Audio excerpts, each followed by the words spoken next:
একদিন রাসূলুল্লাহ সাল্লাল্লাহু আলাইহি ওয়াসাল্লাম সাহাবীদের সঙ্গে বসেছিলেন।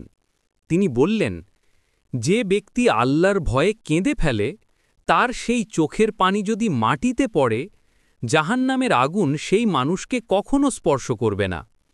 তিরমিজি শরীফ। সবাই চুপচাপ হয়ে গেল।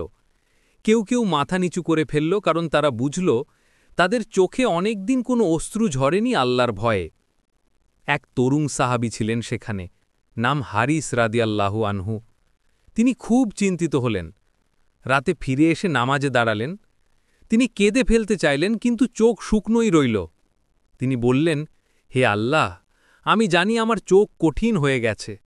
আমাকে এমন একটি চোখ দাও যা তোমার ভয়ে কাঁদবে। তিনি সেজদায় পড়ে রইলেন অনেকক্ষণ। হঠাৎ এক মুহূর্তে তার হৃদয়ে ভেঙে গেল। চোখ থেকে একটা ফোঁটা অশ্রু পড়ে গেল মাটিতে।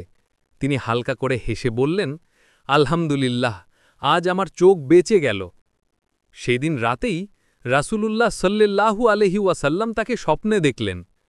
রাসূলুল্লাহ সাল্লাল্লাহু আলাইহি ওয়াসাল্লাম বললেন, হারিস, তোমার সেই এক ফোঁটা অশ্রু আল্লাহ এত ভালোবেসেছেন যে তা তোমাকে জান্নাতের যোগ্য করে তুলেছে।